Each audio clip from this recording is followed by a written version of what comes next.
Good evening बच्चों, मेरा नाम है मोहम्मद कासिफ और आज के इस वीडियो में हम डिस्कस करने वाले हैं kinematic equations of motion by calculus method. Calculus method की सहायता से हम काइनेमेटिक इक्वेशन को यहाँ पर फाइंड आउट करने वाले हैं। तो इसमें हम कुछ लिमिट का इस्तेमाल करते हैं जिससे हमें काइनेमेटिक इक्वेशन को फाइंड आउट करने में आसानी होगी। तो सबसे पहले हम लिमिट यहाँ पर लिख लेते हैं। लिमिट हमारे पास क्या होना चाहिए? टाइम। जो टाइम का लिमिट होगा वो आपका होगा 0 से लेकर t तक। इसी तरह से अगर आपका डिस्प्लेसमेंट का हमें लिमिट लिखना हो, डिस्प्लेसमेंट, तो वो आपका होगा 0 से लेकर s तक। इसी तरह से अगर हमें वेलोसिटी का अगर हमें लिमिट लिखना हो तो हम लेंगे इनिशियल वेलोसिटी u से फाइनल वेलोसिटी v तक। इन्हीं तीनों लिमिट का यूज करते हुए हमें काइनेमेटिक इक्वेशंस ऑफ मोशन हमें फाइंड आउट करना है। तो यहाँ पर सबसे पहले हम लिख लेते हैं, यहाँ पर हम जानते हैं कि a इज इक्वल टू होता है dv अपॉन dt। एक्सीलरेशन जो आपका होता है वेलोसिटी अपॉन टाइम होता है, change in velocity upon time. तो यहाँ पर देखिए हम इसको लिख सकते हैं a is equal to dt is equal to dv। ठीक है, तो अब हम देखिए यहाँ पर इंटीग्रेशन करेंगे, integration both side, integration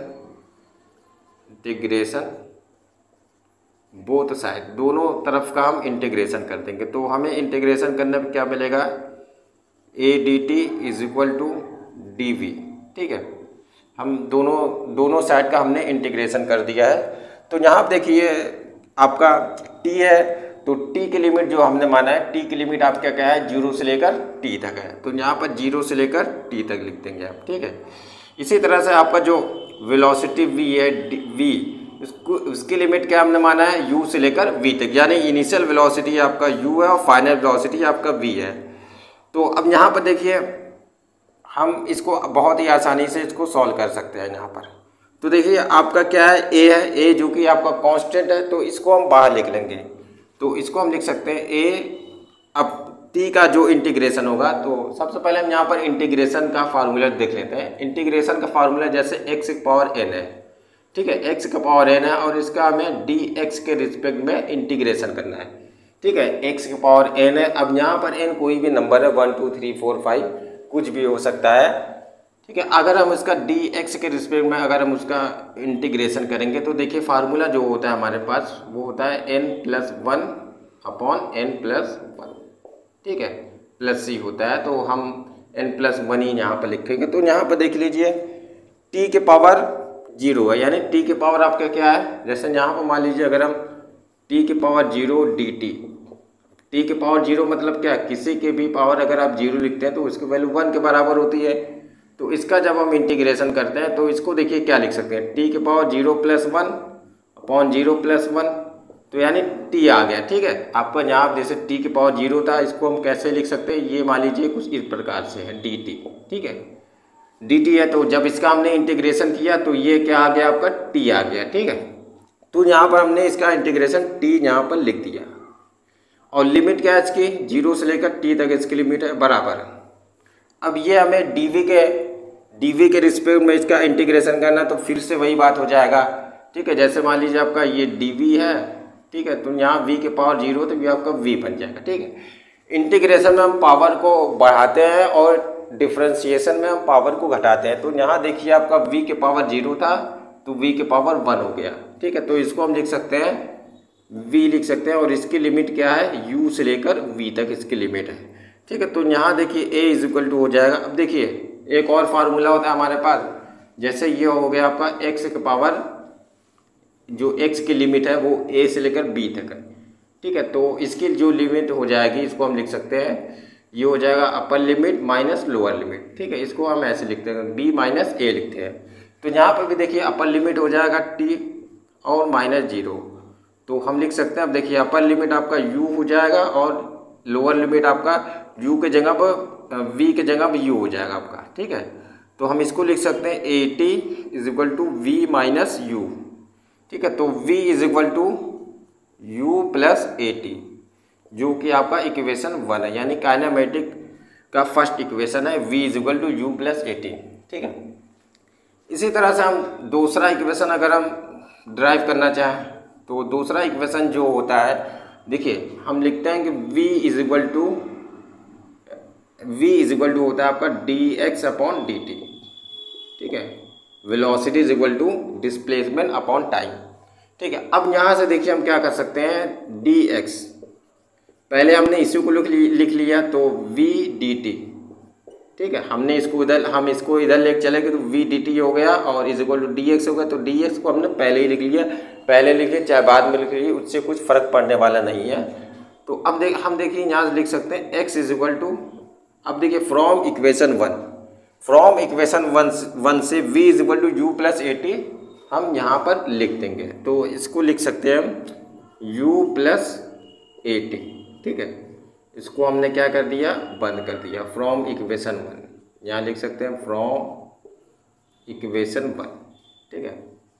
from equation one से हमने ये लिख लिया। तो अब देखिए ये हो जाएगा आपका dx इज इक्वल टू हो जाएगा, अब ब्रैकेट हम खोलते हैं यानी u dt plus a T और dt, ठीक है। इसमें भी मल्टीप्लाई हो गया, इसमें भी मल्टीप्लाई हो गया। तो अब देखिए यहाँ पर हम क्या कर सकते हैं, लिमिट लगाएंगे, ठीक है। यहाँ पर हम इंटीग्रेशन बोथ साइड कर देंगे, यानी कुछ नहीं करना हमको, बस ऐसा हमें लगाना dx is equal to u dt plus a t d t, ठीक, हमने ये लगा दिया। अब देखिए यहाँ पर आपका जो लिमिट हम लगाएंगे, हम जानते हैं कि जो हमारे पास पोजीशन का चेंज इन पोजीशन का जो लिमिट है वो हमारे पास, यानी वेलोसिटी का जो हमारे पास लिमिट है, ठीक है। ये डिस्प्लेसमेंट का जो हमारे पास लिमिट है वो क्या है, 0 से लेकर h तक, ठीक है। तो यहाँ 0 से लेकर h तक हमने लिमिट लगा दी है। इसी प्रकार से हम वेलोसिटी v का जो हम लिमिट लगाएंगे वो क्या लगाएंगे, अब यहाँ पर देखिए जो लिमिट x, हमें x का लिमिट लगाना था, यहाँ पर x था, ठीक है। x ये आपका क्या हो जाएगा, मान लीजिए ये x हो गया, डिस्प्लेसमेंट हो गया, ये आपका t हो गया और ये आपका v हो गया, ठीक है। तो अब यहाँ पर देखिए हमें लिमिट लगाना, t का लिमिट लगाना, ना कि v का लिमिट लगाना। तो t का लिमिट हम लगाएं क्योंकि हमें dt के रिस्पेक्ट में हमें इंटीग्रेशन करना है, तो हम यहाँ पर t लगाएंगे, t का लिमिट लगाएंगे जो कि 0 से लेकर t तक है। इसी प्रकार से यहाँ पर भी 0 से लेकर t तक इसका लिमिट है, ठीक है। तो बस हम इसको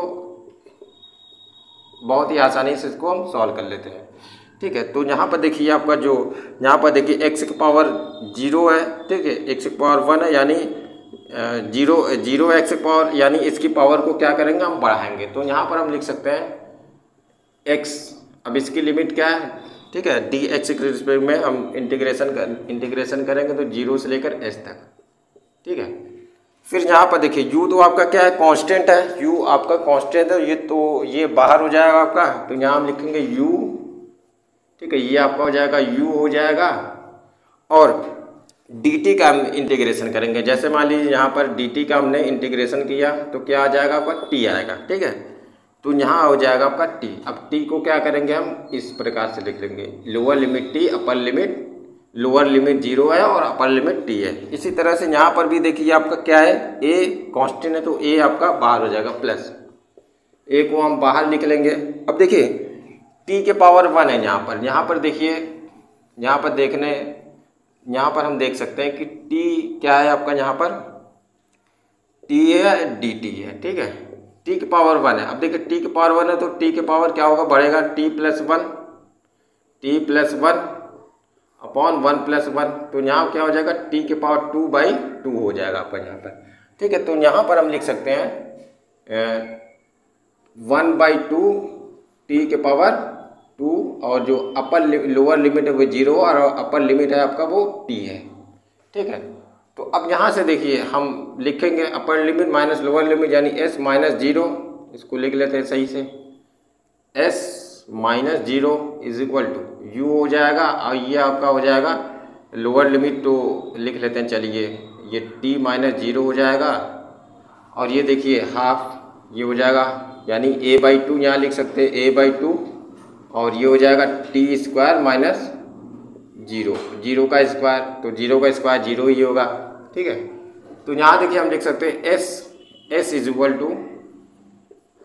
टू हम लिखेंगे ut, ये आपका बीच में प्लस है, ये हो जाएगा ut प्लस a/2 को हम ऐसे कुछ इस तरह से लिख लेते हैं, हाफ at², ये तो 0 हो गया आपका at², ठीक है। तो ये आपका इक्वेशन नंबर 3 है। ये आपका इक्वेशन नंबर 2 है। ठीक है, इक्वेशन नंबर 2 है। इसी तरह से हम इक्वेशन नंबर 3 भी ड्राइव कर लेते हैं। तो हम जानते हैं कि एक्सीलरेशन इज इक्वल टू क्या होता है, वेलोसिटी अपॉन में टाइम, dv अपॉन dt। ठीक है, एक्सीलरेशन इज इक्वल टू होता है वेलोसिटी अपॉन टाइम। अब यहाँ पर देखिए हमें थोड़ा सा दिमाग लगाना है। अगर हमने dx से ऊपर मल्टीप्लाई और dx से नीचे मल्टीप्लाई कर दिया तब इक्वेशन में मेरे हिसाब से कुछ चेंजिंग नहीं आया, क्योंकि देखिए dx जितना हमने ऊपर मल्टीप्लाई किया उतना ही हमने इसको डिवाइड कर दिया। अब देखिए यहाँ पर हमें एक रिलेशन मिल जाएगा, a इज इक्वल टू हम लिख सकते हैं कि a इज इक्वल टू हम यहाँ पर लिखेंगे dx अपॉन dt। ठीक है, इनटू में ये आपका हो जाएगा dv अपॉन dx। ठीक है, dv अपॉन dx हो जाएगा। अब देखिए ये जो रिलेशन है ये हमें क्या मिलेगा, v देगा, dx अपॉन dt क्या हमें देगा, v देगा। ठीक है, तो यहाँ पर हम इसको लिख लेते हैं, a इज इक्वल टू हो जाएगा आपका v into d v upon dx। ठीक है, हम इसको ऐसे लिख लेते हैं। तो अब देखिए इसको हम इधर मल्टीप्लाई कर देंगे तो ये हो जाएगा आपका a dx is equal to v dv। ठीक है, ये आपका हो जाएगा। अब देखिए इंटीग्रेशन बोथ साइड कर देंगे, फिर हम क्या करेंगे, वही चीज़ इंटीग्रेशन बोथ साइड कर देंगे, यानी इसको लिख सकते हैं हम a dx, इसका भी इंटीग्रेशन कर देंगे, और v dv।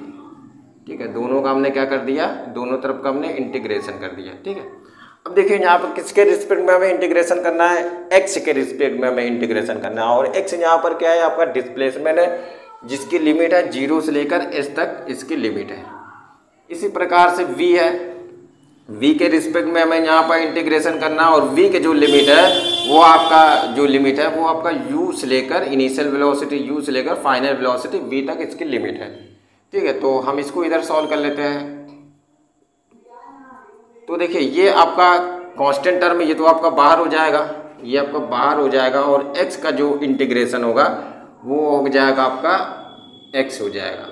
ठीक है, और इसकी लिमिट क्या है, 0 से लेकर s तक है। ठीक है, और इज इक्वल टू, अब देखिए ये आपका क्या है, ये v है। ठीक है, पावर हम इंक्रीज करेंगे, जहाँ v के पावर 1 है तो बाई कैलकुलस फार्मूला से हम x की पावर 1 है तो x पावर n है तो x पावर n प्लस 1 यानी 1 है तो 1 प्लस 1 यानी 2 हो जाएगा आपका यहाँ पर। तो हम इसको लिखेंगे v स्क्वायर बाई 2, और जो इसका लिमिट है वो u से लेकर v तक इसकी लिमिट हम लगा देंगे यहाँ पर। तो अब देखिए ये हो जाएगा आपका s अपर लिमिट माइनस लोअर लिमिट।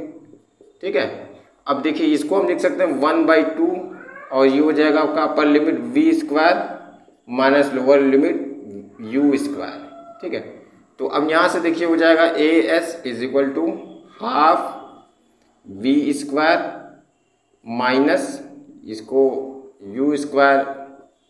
ठीक है, अब देखिए 2 का इधर मल्टीप्लाई कर देगा तो ये हो जाएगा 2as is equal to v square minus में u स्क्वायर। तो यही आपका इक्वेशन नंबर 3 है, यानी इसको लिख सकते हैं हम v square is equal to u square plus 2as। This is the equation number 3 of the kinematic equation of motion. ठीक है, तो ये आपका इक्वेशन नंबर 3 है।